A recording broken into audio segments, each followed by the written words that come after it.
Bismillah, alhamdulillah, wassalatu wassalamu ala rasulillah, wala hawla wala quwata illa billah, amma ba'du. Ingkang kawula mulyakaken para kiai, para ulama, para ibu nyai, wabil khusus Mbah Fudho, Mbah Hizbiyah, Mbah Hasib, Mbah Rokib, dan seluruh para pengasuh pondok pesantren Bahrul Ulum dan seluruh santri-santri yang saya muliakan. Yang saya muliakan Kiai Mas Duki Al-Mukarram, Romo Kiai Agus Ali Masyhuri, Romo Kiai Marzuki Mustamar, Ketua PWNU Jawa Timur. Yang saya muliakan Al-Mukarram Kiai Hasan Rois Syuriah PCNU Kabupaten Jombang, para kiai yang tidak bisa saya sebutkan satu persatu tanpa mengurangi rasa hormat dan cinta saya. Yang saya hormati Pak Prabowo Subianto, Menteri Pertahanan Republik Indonesia, beserta seluruh jajaran. Yang saya hormati sahabat saya Gus Miftah, pengasuh pesantren Ora Aji. Karangane bener apa ora raruh aku. Yang saya banggakan para anggota DPR, MPR, DPRD dan seluruh santri-santri Bahrul Ulum yang saya cintai. Pertama, saya kaget diberi kesempatan untuk menyambut. Tentu saya bersyukur, berbahagia ikut mengantarkan Pak Menteri Pertahanan hadir bersama kita istighosah nasional. Semoga doa-doa kita dikabulkan oleh Allah Subhanahu wa Ta'ala. Yang kedua, Pak Prabowo, aula ini biasanya tidak sebagus ini. Biasanya nggak serapi ini. Biasanya langsung talang atasnya itu. Hari ini sungguh rapi sekali. Ini tidak lain mungkin karena rasa cinta dan penghormatan kepada Pak Prabowo Subianto. Tadi Mbah Hasib saya bisi tumben rapi banget ini. Tetapi yang ingin saya sampaikan pada sambutan ini melanjutkan apa yang disampaikan Gus Miftah. Pak Prabowo ini amat sangat layak diberi penghormatan yang luar biasa. Karena apa? Banyak orang lupa. Salah satu jasa besar Pak Prabowo adalah mempersatukan berbagai perbedaan ketika terbelahnya seluruh rakyat Indonesia pada pemilu tahun 2019 yang lalu. Hari ini dan ke depan dibutuhkan pemimpin yang berbesar hati, menerima berbagai keadaan, termasuk menerima berbagai kesulitan yang dihadapi. Saya jadi ingat Gus Dur pernah menyampaikan, Pak Prabowo ini pemimpin paling ikhlas dan insya Allah akan jadi presiden 2024. Amin. Oleh karena itu, penghormatan seperti ini layak diberikan kepada orang-orang yang berjiwa besar, satria yang memiliki kemauan dan keberanian untuk terus mengabdi, dan tentu tambak beras layak memberikan penghormatan kepada Pak Prabowo yang kita banggakan hari ini. Yang kedua, kita bersyukur, berbahagia malam hari ini kiai-kiai besar Pak Prabowo hadir di sini. Kiai Mas Duki, Gus Ali Masyhuri, Ketua PWNU Jawa Timur, Kiai Marzuki Mustamar. Ini artinya Pak Prabowo memang dicintai oleh rakyat Jawa Timur semuanya. Amin.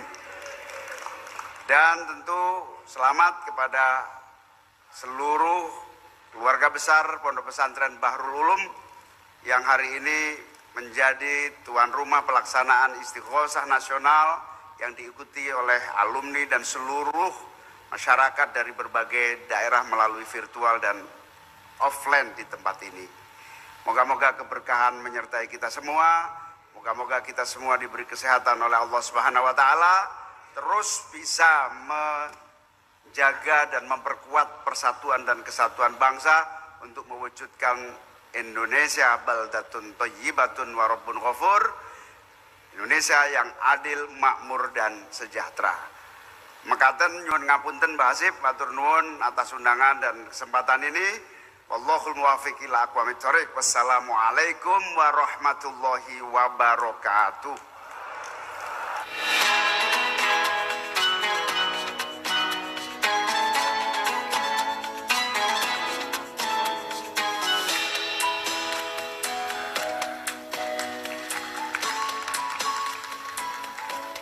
Baik, segenap pemirsa channel YouTube Tambak Beras TV, IC Cita Entertainment Channel dan juga Madu TV, segenap hadirin yang mengikuti rangkaian Istighosah Nasional dan doa untuk keselamatan bangsa. Selanjutnya marilah kita ikuti bersama pengarahan dari Menteri Pertahanan Republik Indonesia. Kepada yang kami hormati Bapak Haji Prabowo Subianto, kami haturkan.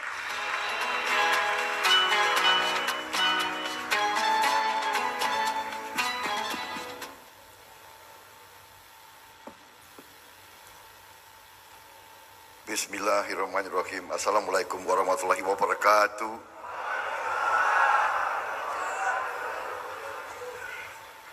Yang saya hormati dan saya muliakan, Dr. Kiai Haji Muhammad Hasib Wahab Hasbullah, pimpinan Pondok Pesantren Bahrul Ulum Tambak Beras Jombang, penggagas daripada acara malam hari ini, Istighosah Nasional, kemudian Bapak Kiai Haji Agus Ali Masyuri, pimpinan Pondok Pesantren Bumi Salawat Sidoarjo yang saya hormati, Kiai Haji Anwar Iskandar, Kiai Haji Marzuki Mustamar, Pondok Pesantren Sabilul Royat Malang,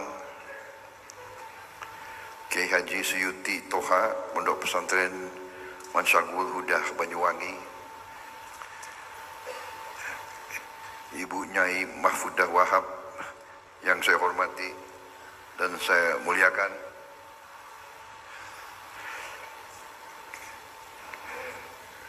para kiai, habib, habaib, nyai, ustadz, ustazah, ulama-ulama besar yang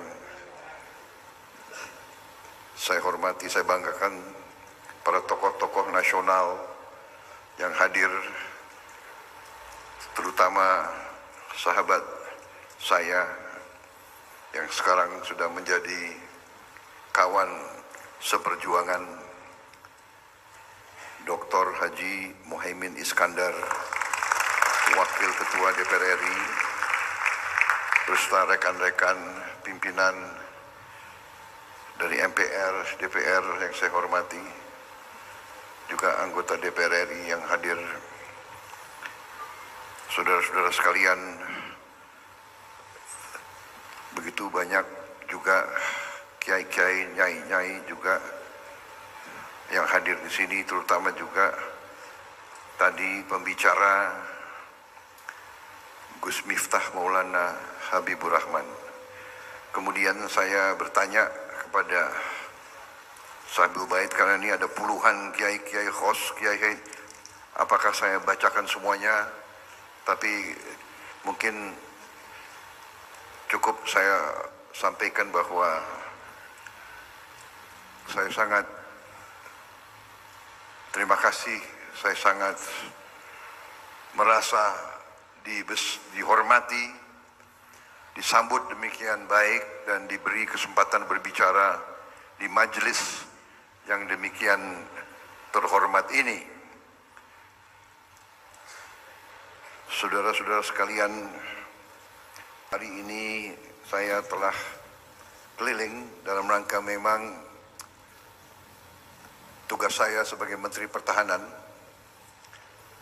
bahwa pertahanan bangsa Indonesia ini dari sejarahnya adalah yang kita sebut pertahanan keamanan rakyat semesta.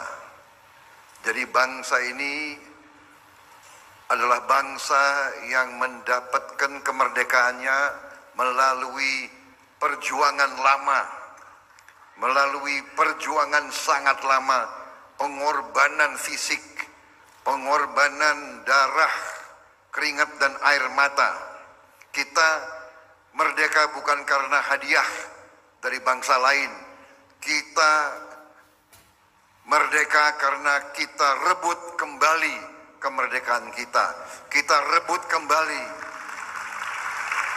Dan perebutan itu, perjuangan itu adalah perjuangan seluruh rakyat, di mana tidak kecil peran para ulama, para kiai, bahwa pergerakan ratusan tahun perjuangan itu justru banyak dipelopori dan dipimpin oleh kaum ulama, bahwa perjuangan kemerdekaan banyak dilakukan di pesantren-pesantren, bahkan latihan-latihan bela diri, latihan-latihan ilmu-ilmu keprajuritan yang dilarang oleh penjajah dilaksanakan secara diam-diam ratusan tahun di pesantren-pesantren seluruh Indonesia.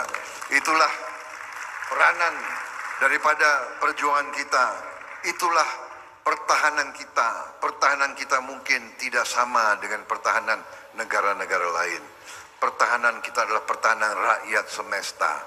Karena itu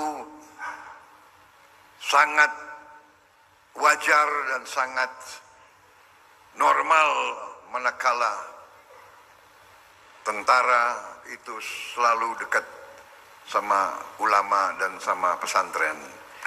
Dan karena itu juga sangat wajar seorang prajurit selalu cari kiainya.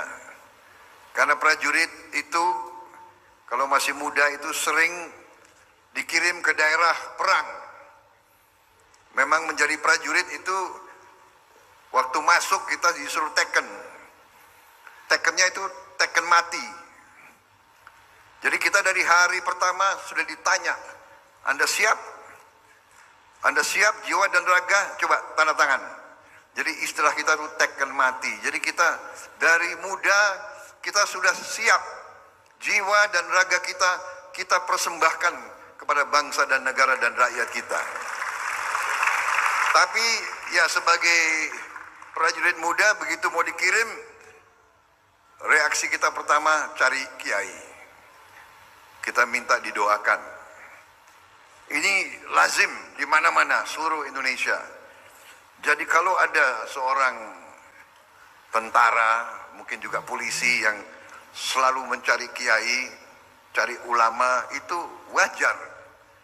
Kan kita selalu juga minta petunjuk-petunjuk, saran-saran, dan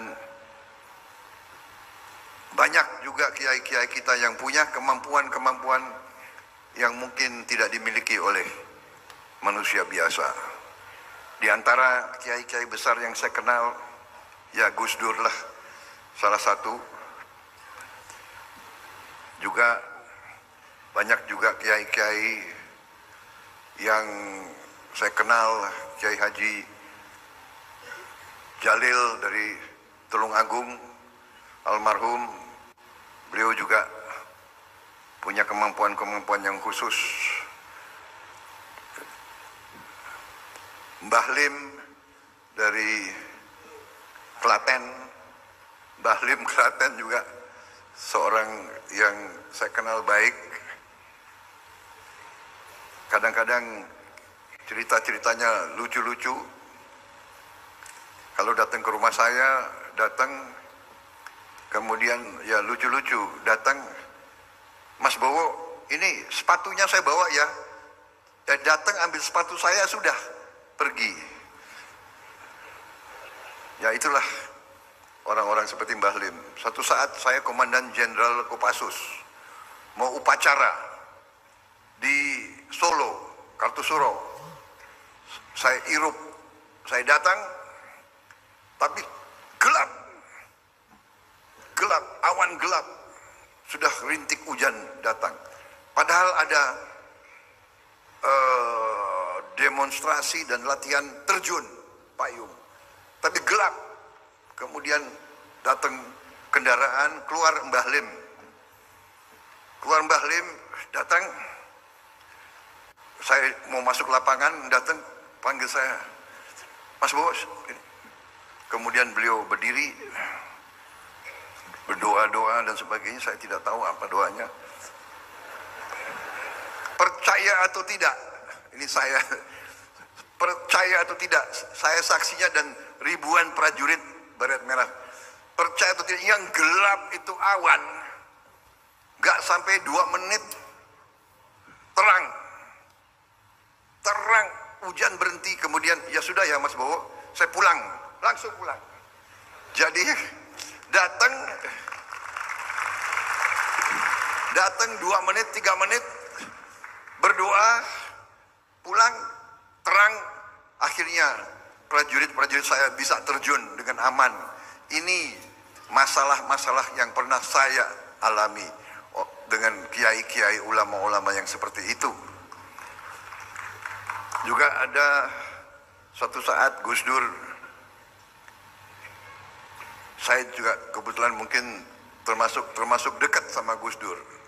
Dari zaman beliau belum jadi apa-apa. Beliau belum jadi apa-apa, tapi ya itu, beliau sangat dekat dengan Mbah Lim. Mbah Lim juga pernah datang di rumah saya dan Mbah Lim mengatakan, nanti 16 tahun lagi Indonesia akan dipimpin oleh seorang kiai. Waktu itu tahun sekitar 84, 85 itu saya kok nggak begitu percaya ya. Itu kan zaman dulu, zaman Orde Baru yang berkuasa itu harus tentara. Kan begitu dari dulu. Jadi dulu ada cerita, seorang bapak datang kumpulin anak-anaknya. Dia tanya, kamu nak, kamu mau jadi apa? Saya mau jadi bupati. Kamu, saya mau jadi duta besar. Kamu, saya mau jadi ketua PSSI. Kalau begitu, jawab bapaknya, kamu tiga-tiganya harus masuk akademi militer. Jadi zaman dulu kalau mau jadi duta besar, mau jadi apa, semua itu harus masuk akademi militer. Itu dulu. Kalau sekarang sudah tidak. Sekarang sudah demokrasi. Sekarang benar-benar sungguh-sungguh rakyat sekarang yang berdaulat.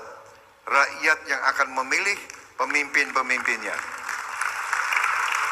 Saudara-saudara sekalian, saya cerita ini semua untuk menceritakan bagaimana saya dekat dan merasa dekat dengan para ulama dan para kiai. Saya merasa saya berhasil juga karena dukungan dan doa para ulama dan para kiai. Karena itu hari ini saya merasa sangat dihormati. Saya tidak menduga dan saya tidak mengharapkan sebetulnya tadi apa yang disampaikan oleh Gus Miftah, oleh Pak Hasib, oleh Kiai Hasib, oleh Pak Gus Imin, itu saya tidak berharap sebetulnya. Dan sesungguhnya saya berkali-kali katakan, karena ini kita harus hati-hati karena saya pejabat sekarang dan ini masih suasana yang sebenarnya belum boleh kampanye terbuka. Jadi kemana-mana saya mengatakan